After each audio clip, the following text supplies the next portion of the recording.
Hey guys, me Sam Stein, managing editor at the Bulwark. I'm here. I can't believe we're doing this. I'm here with John Avlon, my old boss, and I get to host him now. This is amazing. John, good to see you, bud. We're going to talk about your piece. We're going to talk about your piece. We're going to talk about Jeff Bezos. Big news this morning from the Post. But before we get into it, subscribe to our feed. Obviously, we love the subscribers. Boost us, share us, whatever. All right, John, you got a piece up today on the site. It kind of looks at the broader issue of acquiescence and how the Senate Republicans basically, to Trump's credit, I guess, bent the knee for him on all sorts of ways and what it says about our politics. Talk a little bit about that, and then I want to tie it into the Bezos conversation. Yeah, I don't think it's to Trump's credit. I think it's to their discredit. You don't? So it was discredit. I was going to say, it showed that he was right in his initial calculation that they always bend the knee. Well, and when he said, they always bend the knee, I took it with almost a sense of contempt and amazement. At how I can't believe how ridiculously, easy this is. People fold in the face of fear and greed. And these are fully fledged adults and U.S. senators who have 6-year terms and constitutional responsibilities, who took an oath to uphold that Constitution. And throughout human history, people have struggled against far longer odds and far graver threats than a primary. Right. And albeit a primary from Elon Musk is a serious threat in today's Republican Party, paid for by Elon Musk, it's outside the American norm. That's the threat that a member of the U.S. Senate told me has been levied. And I can understand that being particularly persuasive for people up in 26. But that's only a third of the chamber. Well, it's like, why are you in the business at some point? Well, that's it, right?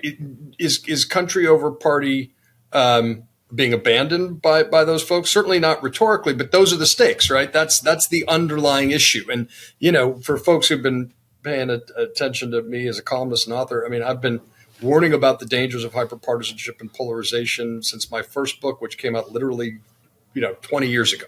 Right. And my books about the founding fathers, they all warned about this stuff. And so when you see people abandoning anything resembling the politics of the golden rule, that's where you get a bit despairing, because even beyond the normal partisanship and brinksmanship, there need to be certain unifying standards. Right. And particularly the Patel confirmation was, to me, and then, why that one? I get it, but I'm going to come. Hegseth, they came within 3, and Tom Tillis backed out in the face of what he described to colleagues as credible death threats brought to him by the FBI. But he had asked that, I think, Hegseth's ex-sister-in-law, go public on her accusations, and there seemed to be an understanding. And instead, it was Collins and Murkowski, who also voted against Patel, and as well as Hegseth, and McConnell also voted against Hegseth. Mitch McConnell, and then they seemed to be surprised and taken aback when Tillis walked away. For Patel, here's a guy who, by any objective standards, if you look at the intentions of the FBI 10-year term, which is apparently now window dressing if Republicans are in office, and Democrats have been deferential in even keeping Republican appointees up or reappointing Republicans who'd been named previously, because it needs to be above partisan politics. And here you've got someone who literally has a book in which he publishes an enemies list. An enemies list. He didn't hide the ball. But I think what I was pushing back against is the temptation to find it comical, or the temptation to drift into cynicism, which is sort of the black lung disease of journalism. Because I'm accused often of being too cynical and treating it comically. I don't find you cynical at all. As I have said privately and publicly, I think you are the best all around player, coach in the business, and it's because you're both experienced but have your ideals. Thank you.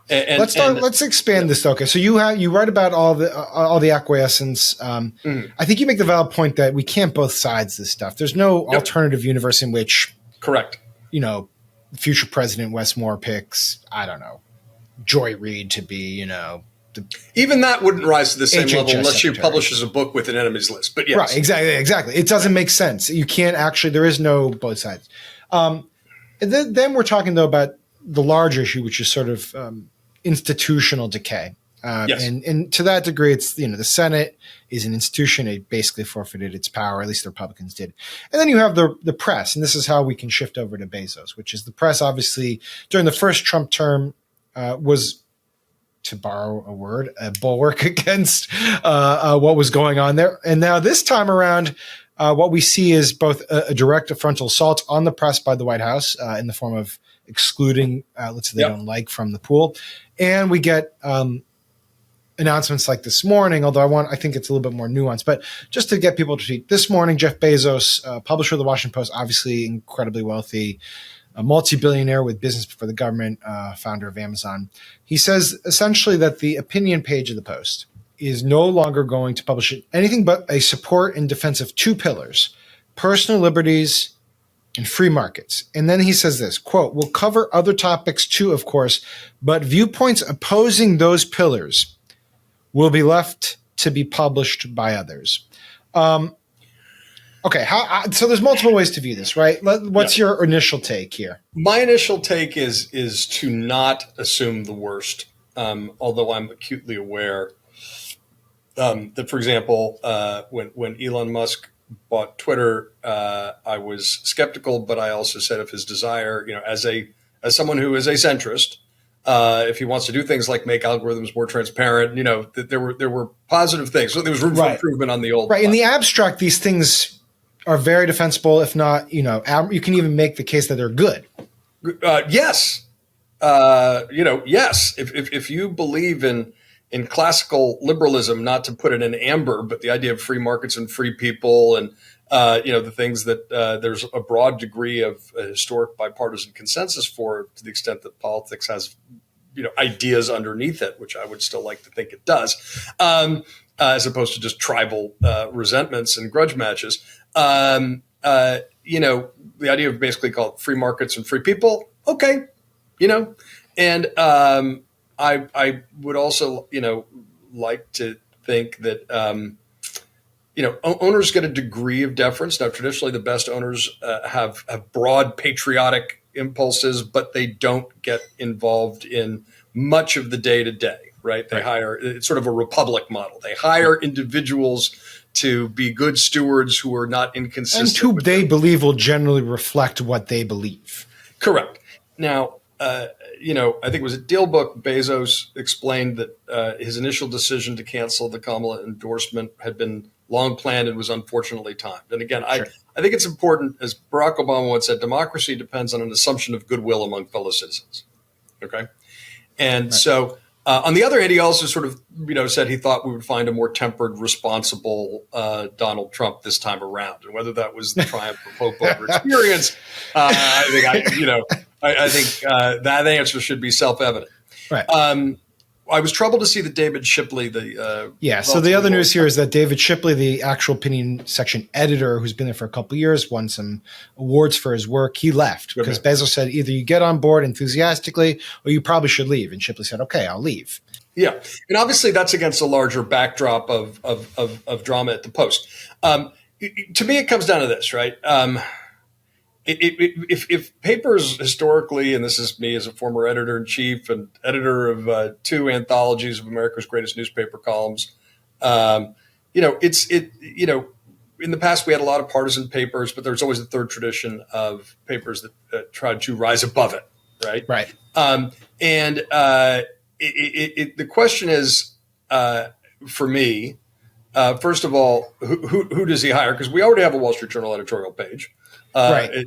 And that's what this is. I mean, in the abstract, again, this seems to me like we want to make our opinion page like the Wall Street Journal, which is we stand for certain things and we opine about those and we'll hit the nail on the head time and time again. Right. Which makes a lot of sense for the Wall Street Journal. Right. And by the way, I mean, Peggy Noonan, someone I think very highly of personally and professionally, right? And again, especially in the columnist business, it's not that you have to agree all the time, right? It's supposed to be thoughtful and provocative. But that's what's troubling about this to me, interjecting here, is when he says that we won't publish viewpoints opposing those pillars. Okay. First of all, the pillars are too broad. What does it mean to be pro personal liberties, right? Like, well, you can, like, I don't know. You can make a variety of different. Let me make a provocative case that if you take this on its face and have philosophical continuity, then it could be this page will be relentlessly hostile to the agenda of the Trump administration. Yeah, well, sure. Right? No, but anti-tariffs, right? You know, we're going to free markets, free people. If I had gone in a time machine from 2015 and I was told that 10 years from now, America would have a foreign policy reoriented to align with Russia, and a trade policy that was protectionist and embracing tariffs, particularly against our allies in NAFTA in North America, I would assume, Bernie Sanders is president. Right? There is some sort of horseshoe connection here. There's a huge degree of horseshoe connection. To your point, though, like, is the WAPO opinion page going to now be pro-drug legalization? Are they going to be pro-abortion? Will they be opposed to vaccine mandates? Like, these are not small matters. Interesting questions, right? And this is where it's always about the wise balance, right? That's why you have to have an open, in my book, that's why you should have an open debate opinion page and not a rigid. I agree, which by the way was not in the case of the Washington Post historically, sort of a both siderisms either, right? You had a diversity of opinions, but and this sort of gets to one of the sort of libertarian questions. I appreciate philosophically consistent libertarians, right? I've always thought actually there's a reasonable degree of overlap between the center left and libertarians who are not of the what inside joke, the privatizing lighthouses crowd, right? There's a wise balance. But if the libertarian focus, all individual rights end up being almost exclusively about property rights, right? This was the libertarian, and I'm putting that in quotes, arguments for Lester Maddox in the 1960s. Deep cut, but go here with me, people. This is classic Avlon, but go ahead. But yeah, this is what you get. Somehow we're going to get this tied back to an obscure Lincoln quote. I could do that too, 100%. But Lester Maddox was briefly a hero of a certain brand of libertarian or populist conservative at the time, because it was his right as the owner of his establishment to not allow African Americans to eat there. Right. This was a libertarian. This is hard for people to appreciate, but this was a libertarian argument, which was, and conservative argument at the time. But again, it placed property rights as primacy over personal liberty, right? Or freedom of, and so it goes back to those questions. If you're going to be really consistent about personal liberty in the broadest sense, and also, by the way, open question, what does this mean for foreign policy coverage inside the Washington Post? Well, as of now, the Post reporters I've heard from say they have had no intrusion on what they're doing on that side of the equation. No. I think to a person, they're freaked out, though. I mean, they think that, and I think there's a fair reason to be skeptical, right? Like, Bezos obviously is in the business of trying to ingratiate himself with the Trump White House. I don't think that's controversial to say. Here's the interesting thing, right? You don't think that's controversial to say? Come on. I would like to think that someone as talented and massively wealthy as Jeff Bezos would have more independence and integrity than simply trying to ingratiate, but it illustrates the dangers of the kind of dynamic we've got right now. Throughout human history, whenever, for lack of a better term, oligarchs think they can channel a demagogue in a constructive direction to benefit their interests, it never ends well. And again, I hesitate to use the term oligarch because it's too loaded and other American. But this is the danger of following along this path if you pay attention to history. Right. Traditionally, if you're a steward of an organization like the Washington Post, you're building on a foundation. And again, I think sometimes, we are a center-right country by instinct, and I think sometimes that takes more imagination on the part of folks on the left than they sometimes, credit they want to give or understand. That's sure. Practical. I can get the electoral side of that. But the question is, why this? Why now? What does it mean in practice? And if it's just, we're taking a long way around to rediscover the underpinnings of liberal democracy, well, then what's the necessity of kind of closing off debate and narrowing the focus like this? Yeah, I agree with that. What leads a guy like David Shipley, who I think originally was at Bloomberg, who is broadly centrist, to say not for me? And the danger is that it's the intentions and the promises quickly get narrowed to reflect an agenda, and an agenda that reflects partisanship, not ideas. And that's where it'll be not interesting to see, because I think this is part of a more troubling trend. Yeah. Right? I agree with that too. And because, again, if you're actually going to apply those two ideas consistently, then I could see this editorial page being philosophically at loggerheads with the Trump administration on a day-to-day basis. But somehow, and it does come down to whether Bezos is being sincere about wanting these two pillars to guide all the coverage, or if this is part of a larger play to not get in, loggerheads with the Trump White House. And ultimately, and as of now, I think it's fair to say there's enough data points to be worried. Doesn't mean that it's going to end up that way, but there is enough data points to be worried. Yes, but the journalism the Washington Post has been doing is great, is excellent, and has been happening under his ownership, and And let me just say that I want to emphasize that, because I think people look, after the endorsement issue, there was a mass exodus of subscribers, and there was also, frankly, a lot of journalists, good quality journalists, who left, and the Post newsroom has wildly risen to the occasion, considering those circumstances. Their coverage of Doge, of Trump, of this administration has been exceptional. Honestly, it's been exceptional. So take some comfort in that, right? I do take comfort in that. Yeah. But I feel for them, because I think they are not being given, or the owner is not doing them any favors with how he has handled, which could be defensible editorial decision-making. I'm totally fine with getting rid of presidential endorsements. I think there was virtue to what Bezos was saying about the need to not do those things. And if you always endorse Democrats over 60 years, but you're not allegedly a Democratic paper, yeah, I can see why that's a problem. Obviously, do it at a different timeline than correct, but whatever. And then you can even make the case, as we have, that what he's talking about for the opinion section here is defensible. But I just think the broader context has made it really tough on the newsroom. I mean, the people in the newsroom tell me it's made it tough on the newsroom. Of course. Well, we've seen a lot of exodus of real talent to the Atlantic and other places who I think are best in class right now.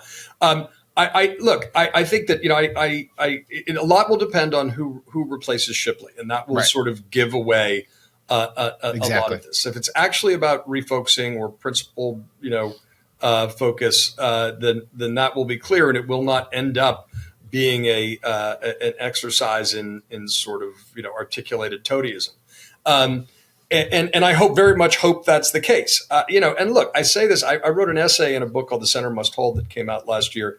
It's an international take on centrism, a bunch of different essays. I wrote the journalism piece, and I do think there's a principled way to be centrist, which is sort of what I say is nonpartisan but not neutral, right? On issues of fact and principle.